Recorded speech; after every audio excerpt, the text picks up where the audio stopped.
It's recording. Hello, everybody. Be welcome to my Vitor Por Deus YouTube, Facebook, Instagram, and all the social networks channel. Because it's one content to many channels.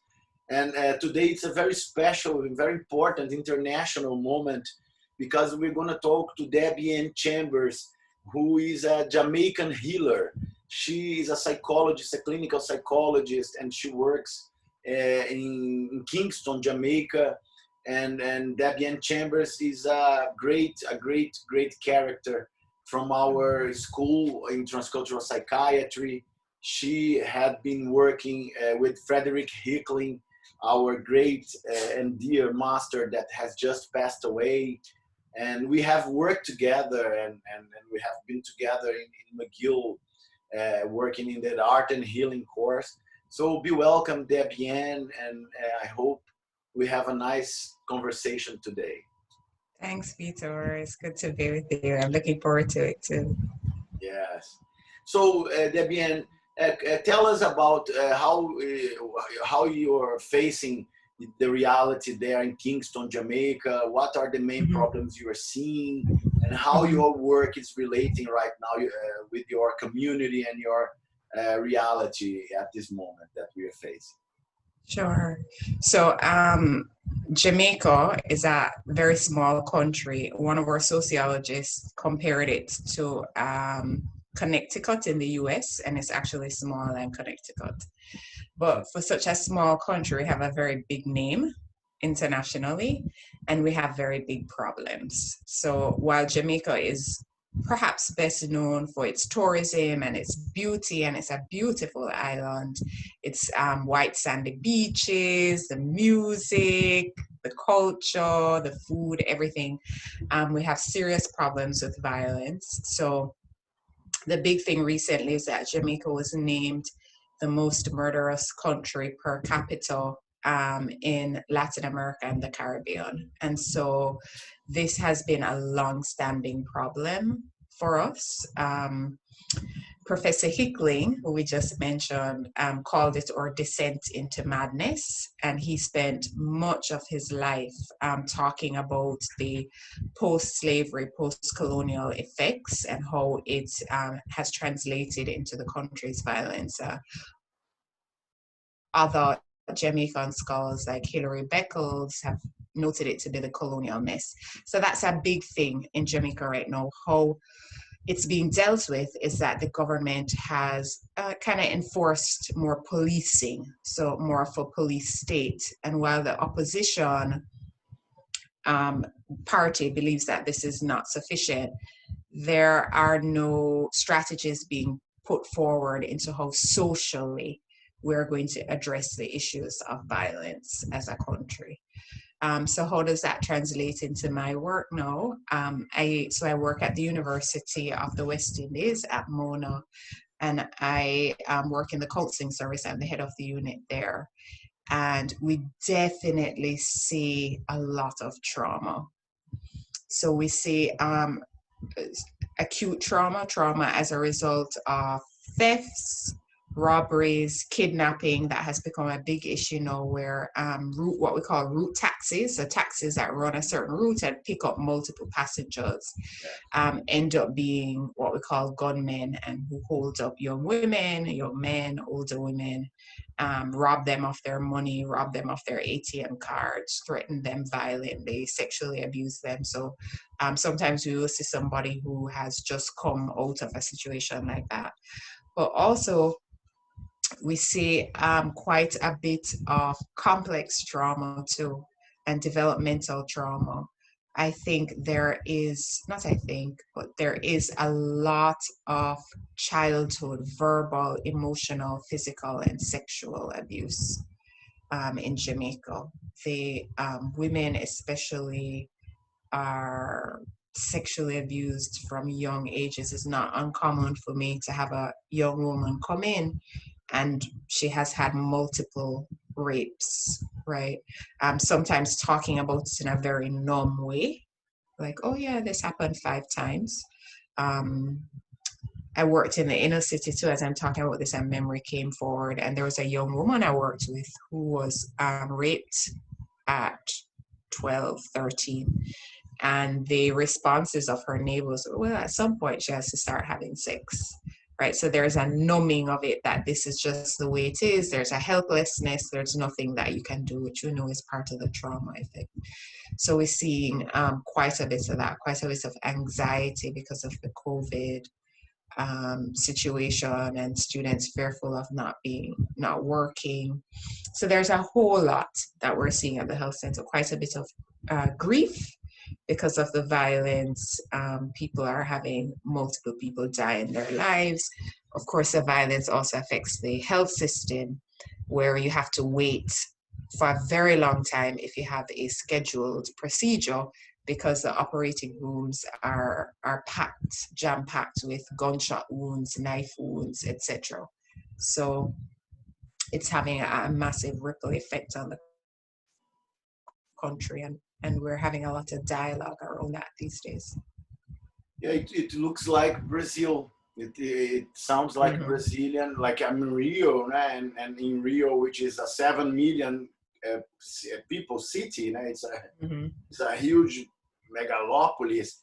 This is the picture we see in the peripheries of the city, in the favelas, in the communities, those large communities here in Rio, like Rocinha, like Complexo do Alemão, which have like 400,000 people living in subhuman conditions. Yes. 300,000 people living and dominated by violence and rapes and the law of the killer, isn't it? It's the law of the killer. It's an eye for an eye and a tooth for a tooth, isn't it? It's how very much so. Our people is working. Very much so.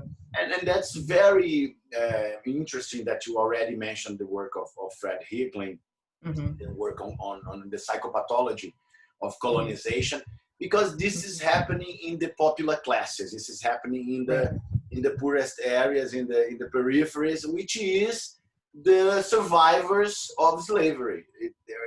The colonial division is reproduced by the geographic organization of the city. So you have the parts of the city that are for the owners, for the landlords, and a huge part of the city, which is like 70–80% of Rio, like 5 million people, 6 million people, that live in precarious peripheries, without public services, without the only public service is the police, who is black and kills black people.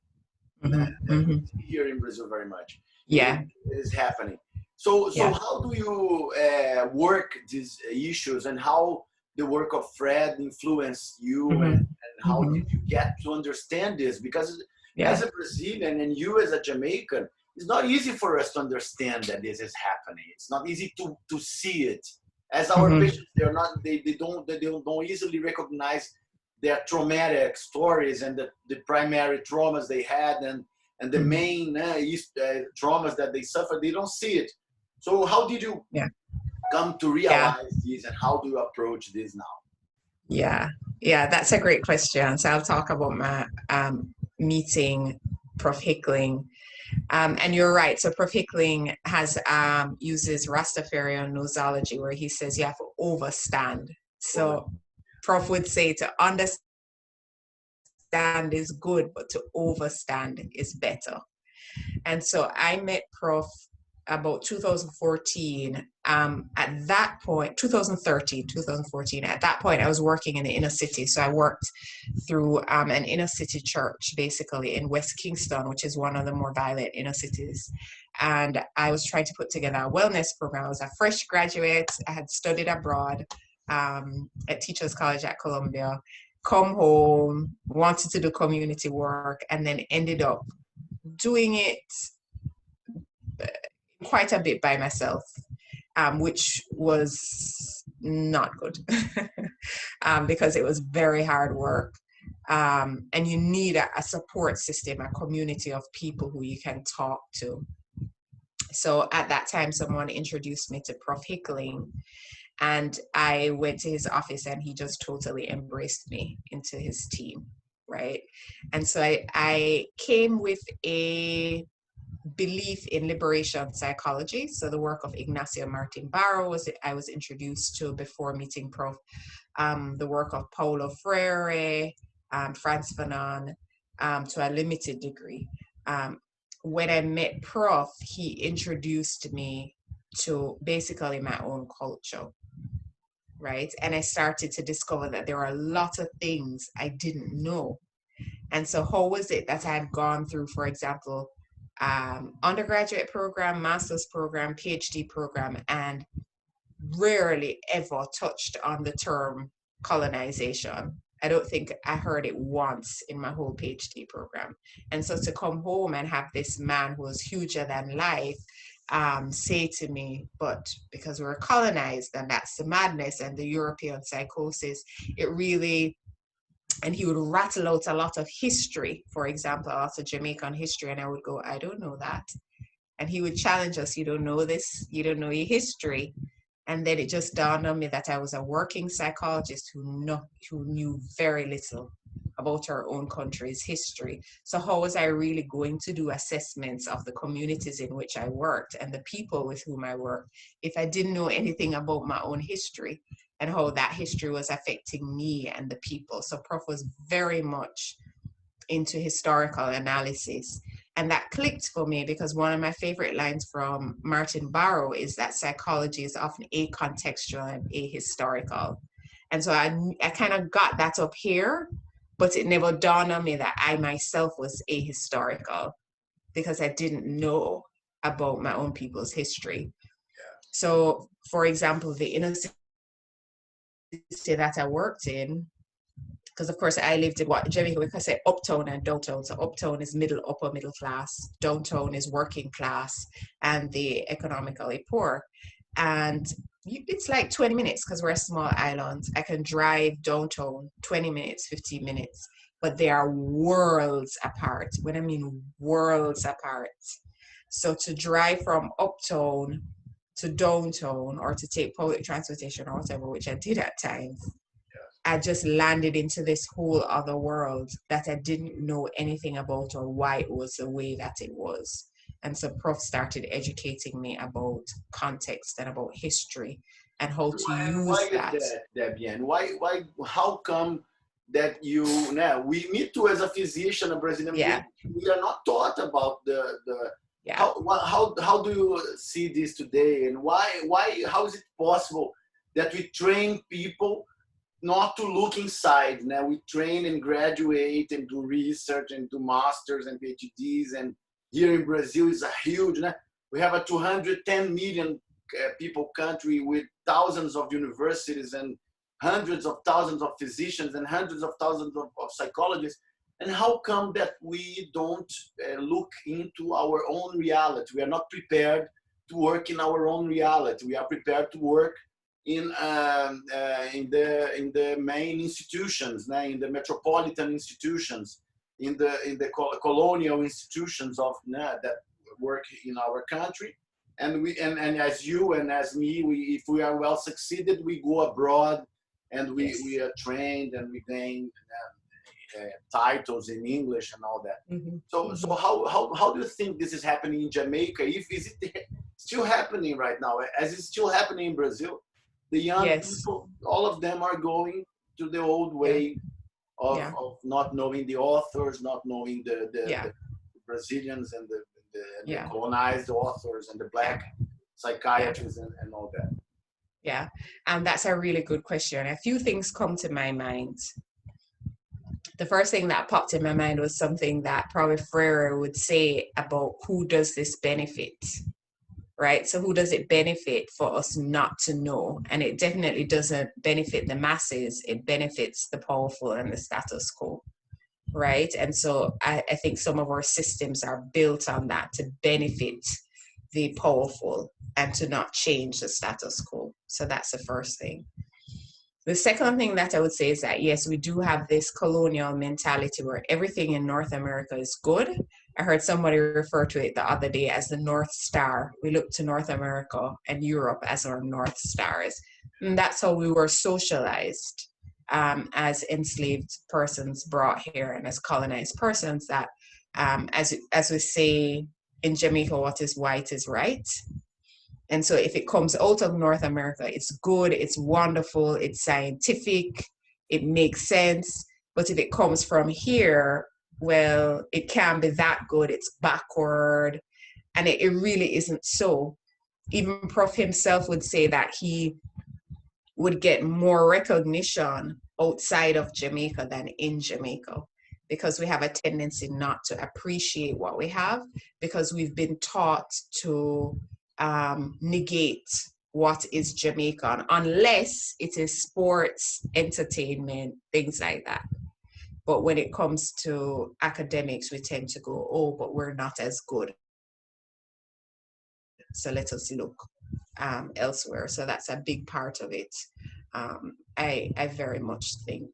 And then I think in our educational system, because again, growing up, it's changing a bit now, but growing up, so my mother would say, so my mother grew up pre-independence, so she was about 10 or so when we became independent.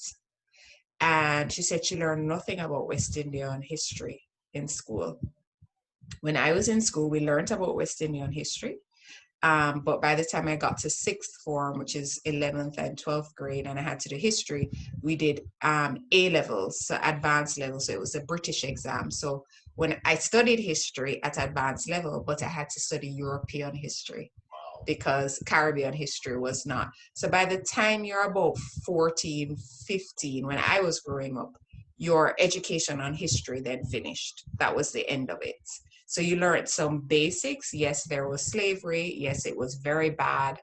I learned growing up that what we called Arawaks, which we now understand are Taino people, there was quite a bit of genocide. But when I grew up, I learned, oh, it was the diseases. So these Europeans came, they didn't treat them so bad, but their diseases wiped them out. We learned nothing about the mass genocide of the Taino people. So again, it's who designs our curriculums, yes, and so on. So I think that is a big part of it. And undoing the internalized hatred to recognize that what is local is good takes a lot of work. So the curriculum, do you think is still a colonial curriculum? They are still teaching the children the European history, North American history? Like yes. It's changing. So like my nieces now are learning more about Caribbean history than I did. So it's changing in that respect. And we now have regional advanced exams. So it no longer has to be A-level exams. But still, once you reach university level, I don't think history is a requirement necessarily. So we still don't know quite a bit. Too. In this moment where the whole educational system is in crisis, would be a fantastic opportunity for changing the curriculum and starting new pedagogies and advancing Brazilians, Jamaicans, and new experiences that might help the community health promotion. There is still this inertia, big inertia of the system.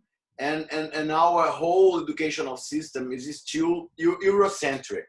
Yeah. We have no doubt. When I look into Brazilian medicine and Brazilian science, and we look in the whole science from the South, we see it's wholly Eurocentric. The journals are all Eurocentric. The congresses are all Eurocentric. The big pharma, which is Eurocentric and European, is ruling more than ever. It has strengthened their power, and it's still, it's very curious because we have different experiences. We have had these changes in education. There are isolated experiences, and there are changes in the curriculum, and there are public policies that are being taught here and there. But absolutely, it's not a big movement. Right.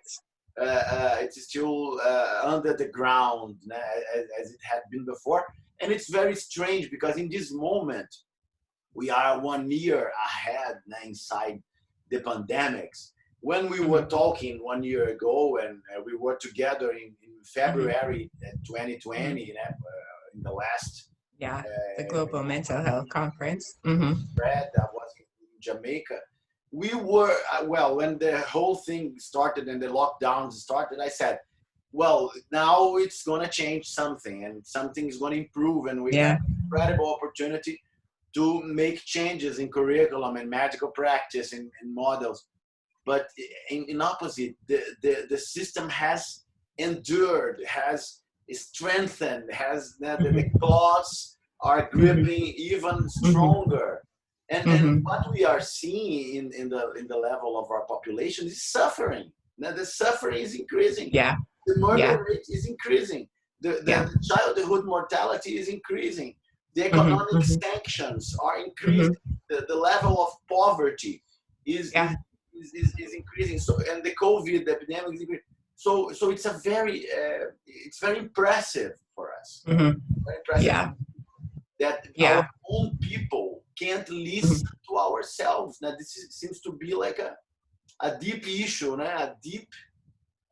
It's a deep resistance. There's a deep resistance, and a sense of futility that we can't change. So even in Jamaica, as you mentioned, it was a similar thing where early in the pandemic, people start to say we have to develop and strengthen our different economies. It can't just be relying on tourism. Prof. Hickling's daughter, Debbie, often talks about strengthening the cultural economy, that this is the time to do that now, or we're going to, the economic divide is going to deepen in Jamaica. It's already horrible, and the poverty is going to, but we're not doing it. It's like we have one model of being, and that is what we're holding on to. And that model, to be honest, benefits certain people. So even now in Jamaica, you have people who are struggling financially, and you have houses being sold for what is 100 million plus Jamaican dollars, which is near $1 million US. And it's just being bought up by foreign interests who then rent it to locals and foreigners for exorbitant rents. It's happening in Brazil. The privatization. They are privatizing and selling public goods, and the health system is dismantled right now. It's still, it was, I do a lot of debates here and interviews and all kinds of stuff, but only my people listen to me now, my patients and my clients and my community, because the mainstream, they are very colonial in this sense. And what is happening is the privatization is advancing. The public health is even more precarious than it was before.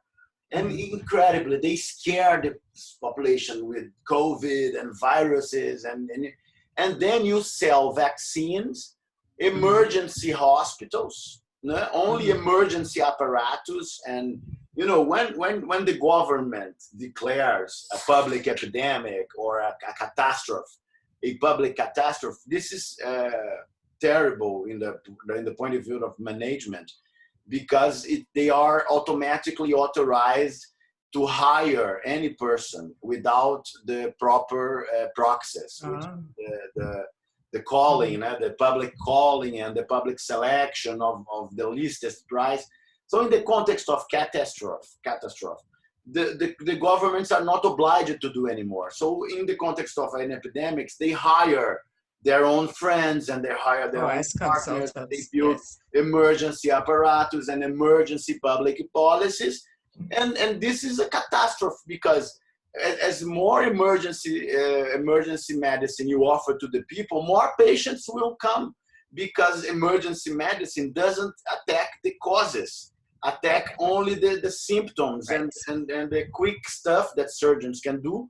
But community medicine and primary care and prevention, prevention and being inside the community. And today, Debbie, that I'm 20-year medical practice, 20-year-old Mm-hmm. medical physician, graduated for 20 years, almost 20 years now. I'll tell you, the main causes of diseases are psychological traumas, because psychological traumas, if they remain untreated, they will epigenetically transform into chronic Exactly. diseases, severe Exactly. chronic diseases, severe heart diseases, severe neurologic diseases, severe autoimmune diseases, and severe mental diseases. So whenever Yeah. I treated a severe cases, it was always related to violence, abuse, trauma. Right. And so it's a trap, because as more we invest into hospitals, and here they do like quick medicine Right. center, where you go, Right. So mostly crisis management. crisis management, and they give anxiolytics and anti-inflammatories, and you return everybody to the community with the same problem, and they With will the return. same problems. Yeah, you're reminding me of a paper. So I had a mentor in the US, Laura Smith, and we wrote a paper together, Oppression as a Pathogen.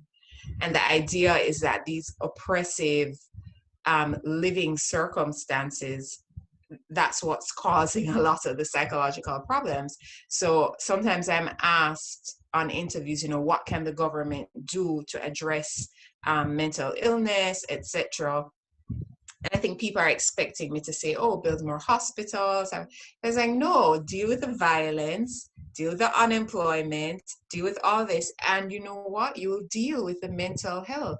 It's so obvious, but seemingly not so obvious.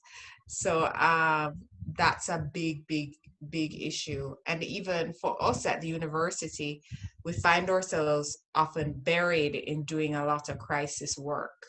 And what happens to us is that we get so much into the crisis work, responding to the calls, etc., that we don't have time for the prevention work. So the more we focus on the band-aid stuff, the less we can do the prevention stuff. And that's just how the system operates. So even if you go into this system going, I'm going to the prevention work, and Prof used to talk about that, how to manage being in the system, you end up getting buried with a lot of crisis management and burnt out, so that you don't really get the space to do the work. Prof used to call it, I think, the Austrian stables. I think it's this Greek myth. The fact that you can spend forever, if you're cleaning out these huge stables full of crap, but what's needed is that you have to change course. And so Prof Hickling was very good at that, about shifting space and starting with small projects like what you're doing in Brazil, and that letting that infect the community and grow. Because working within the system, you can work for decades and spend You most don't, of your time doing crisis you management. keep Yeah, only how we say in Portuguese, drying the ice. You keep exactly. drying the ice, and the ice keeps melting. And you mentioned Prof Hickling, Dreamworld project. Yes, yes. Please tell us what is it and how. Sure. So there are various stages to Dreamworld. I was involved in the Dreamworld Cultural Therapy Program, which was a summer program for inner city primary schools. It was a primary prevention, what we call multimodal type of therapy. So we would go into primary schools with 8 to 10-year-old Jamaican inner city children. We would engage them in numeracy, literacy skills, nutrition programs, and then we'd bring them together for cultural therapy. So what was cultural therapy? So the cultural therapy is made up of what we call 5 C's. So we sat with the children in a circle. Sometimes the circle was in our old classroom, sometimes it was outside. Wherever the space was, we created a circle. And that was really important to Prof, because there is no head or tail in the circle. Everybody is equal. Now, to put a Jamaican, right, or a group of Jamaican adults who are used to children must be seen and not heard, and a very hierarchical relationship with children in a circle shifts the relationship, right? So we would also do centering, which was exercises perhaps similar to what you do in Brazil, movement exercises, dance, verbalizing, etc., to get the children warmed up and to reduce their anxiety levels and impulse control. So we had the circling, the centering, we had the culturing, where we would have conversations with children, and you should hear these conversations. So they were around building a new world. So that's the dream world. We would invite them to imagine that they could build a whole new world.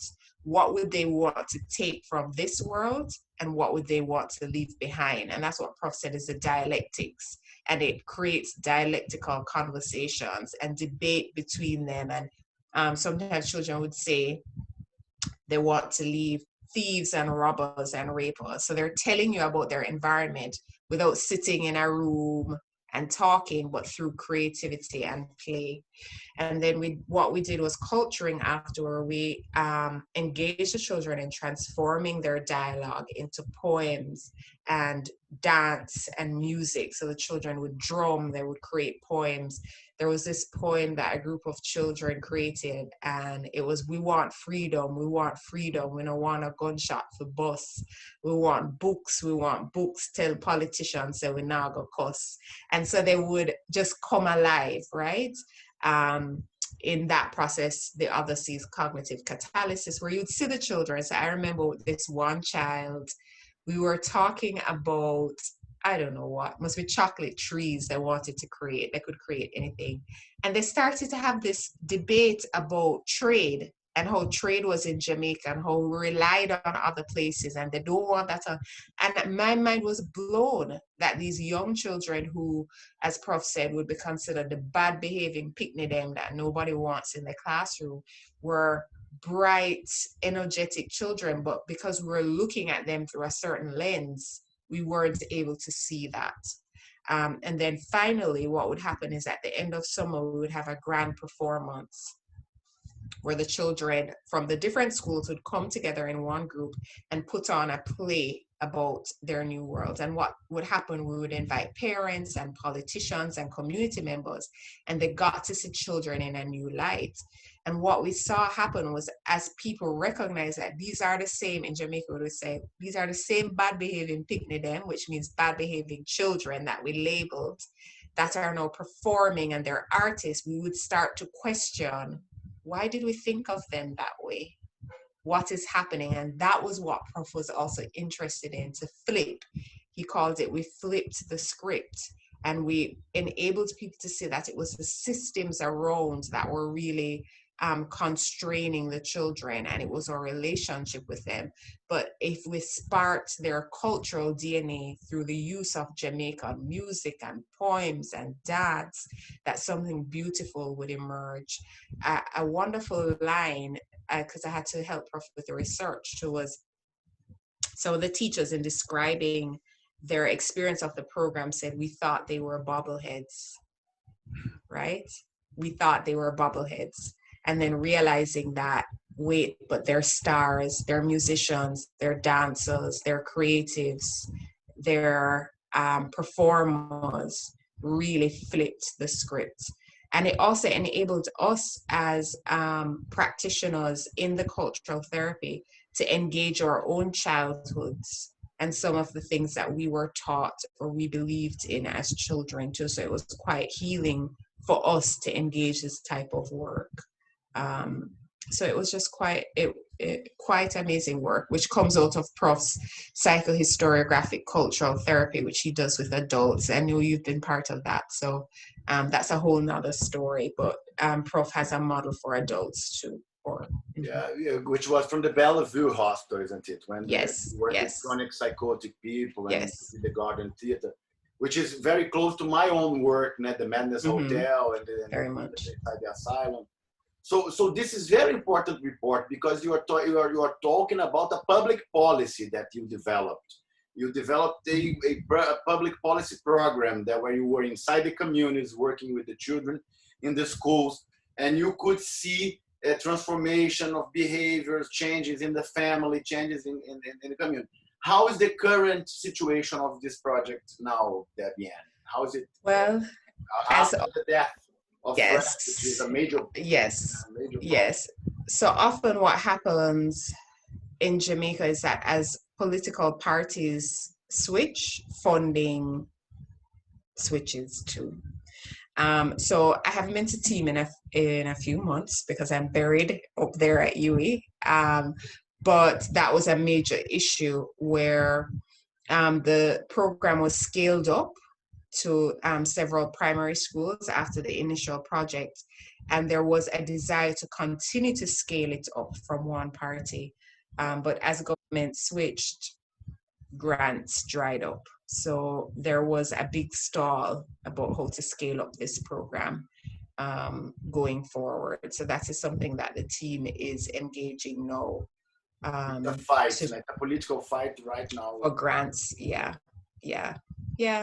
International grants, or because the I remember when Fred was alive that a few moments the government supported it and the Ministry of Education supported it, and they got the grand challenges from Canada and all this is happened. But now it's in crisis, isn't it? It's a moment that nobody knows. So it's a very important moment that we talk about it and we report these results, and we tell people that there are current projects and contemporary projects and people that are doing remarkable work inside the territory, and it's for sure how we can solve it. But in order we can go moving for the end of our conversation.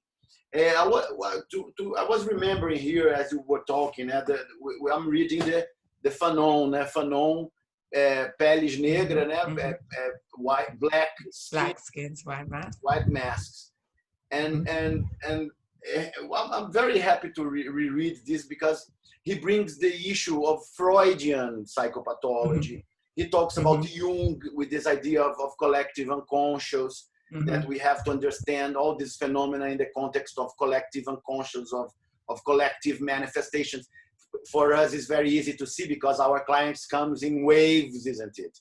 There are waves of cases that pop up in our offices. So the collective unconscious is precisely implicated there. But in order for us to profound this idea, I was remembering Fanon, and he says the white projects its shadow in the black. Yes, very much so. Is the object of fear. The black is the object of desire. Yeah. The black is the object of sexual desire, of prostitution, of exploration. And the white also projects in the Jew. The Jew is greedy, is the money, is the control of science and this kind of stuff. So Fanon talks about this, about the shadow projection and how we still are projecting our shadows.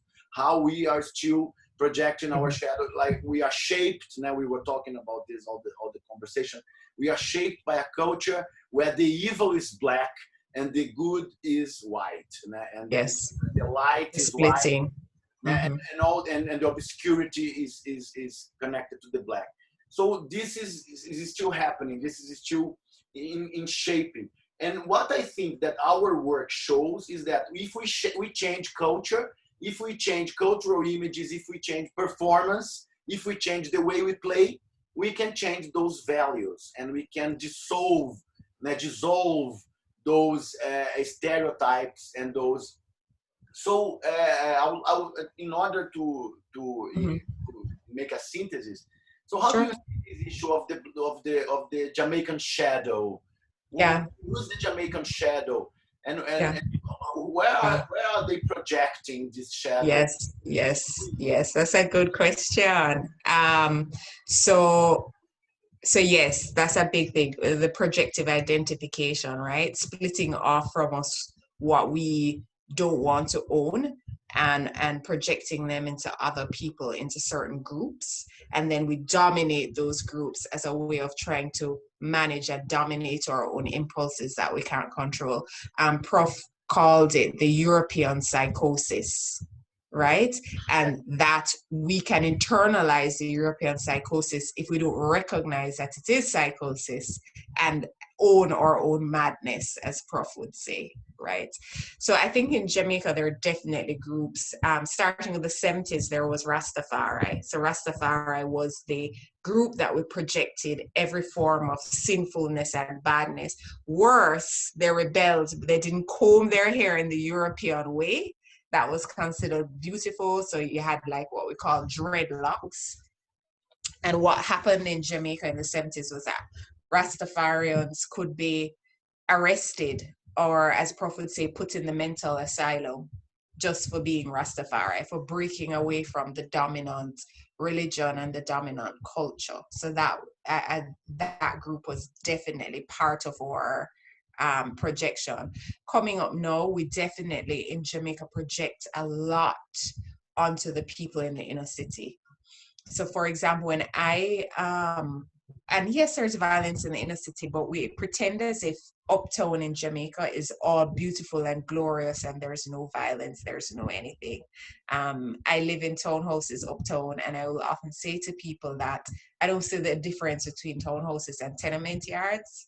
So it's just that we call it a certain thing. So we project a lot. I remember when I went to work in the inner city, people would say to me, they're going to rape you and kill you. Don't go down there. And if I internalized that, I wouldn't have.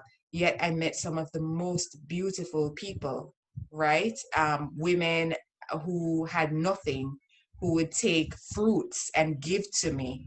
And I'd say, but you don't have anything. And they said, no, give us the honor and respect of giving you something. I'm not going to romanticize the inner city, right? It's very violent. Of course. And very safe uptown. So in that way, it's not like that. But we demonize residents in the inner city quite a bit. I think another group that we demonize a lot in Jamaica is the LGBTQ plus community, right? I mean, total demonization. And so I will have students come in who cannot be open about their own sexualities because it is not what Jamaica considers norm, and people totally don't respect their boundaries. So we'll grab them, put oil on them, pray over them. It's like you have no right to your own selfhood or space because you do not fit.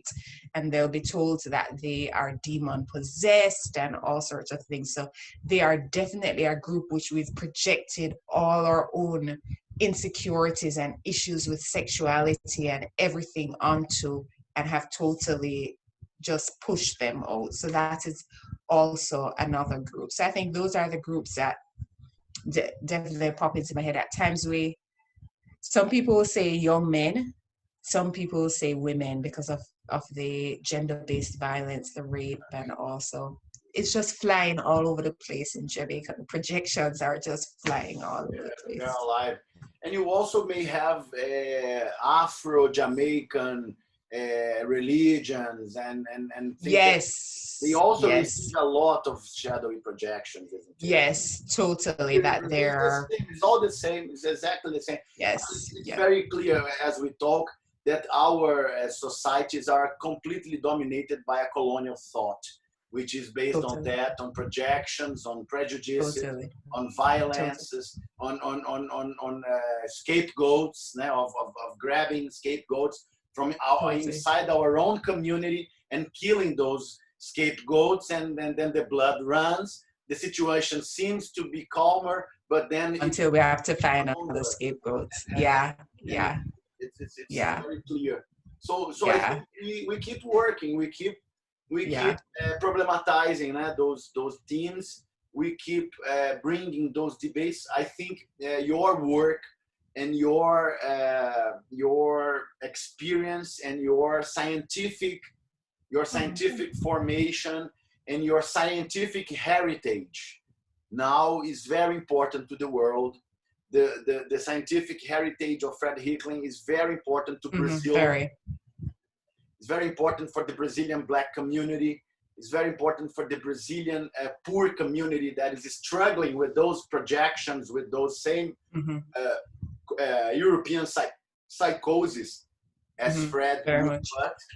And this is very alive. It's reactivated. We can even say by what we are seeing, it's reactivating, it's escalating. So I think we have to keep debating those themes. We will be together on the February 20th. 20th for global health Mhm. conference with Mhm. Dr. Alta Stewart now, which was Yes. a black psychiatrist from America. Yes. That Yes. we worked together last year with Pat Mhm. Newton, who also Yes. was incredible. I'll never Yes. forget her speech in that It meeting. was amazing. She Amazing. spoke about the epigenetics and transgenerational trauma and slavery as the reasons for what we are facing. So it was Mhm. incredible. Fred's speech was incredible. These were the last speeches Very. that we saw. And we have to debate more, and we have to talk with more people about those works and those experiences that show it can be different. Yes, because it keeps it alive in our consciousness. I tell people all the time that my training carries these ghosts with me into the room. And no, you have to keep studying and reading Fanon and Hickling because it's so easy to just fall back into the European model, even when you know it's not working. So yes, I totally agree. We have to keep these conversations going. Yeah. So Debian, I want to thank you very much. I think it was a very precious speech and a very precious themes that we have touched. And we will publish this interview. And we keep working, and we keep talking, and we keep singing, and we keep playing, and we keep poetrying. Now we keep doing poetry, and we keep narrating our stories and narrating the memories of our communities, of our patients, because this is all that is missing. As more we do those cultural rituals, it is shown that we can bring our identities and our histories and our health back, because this is we are missing, right? So I want to thank you very much. Thank you very much. You're welcome, Victor. Incredible conversation, Debian. And we keep in touch. We keep working. Yes. There's a quote. There's a quote from Lorna Goodison that comes to my mind as you encourage us to keep playing and poetrying. And Lorna Goodison was a Jamaican poet laureate for some time. She writes beautiful things about Jamaican culture and scenery.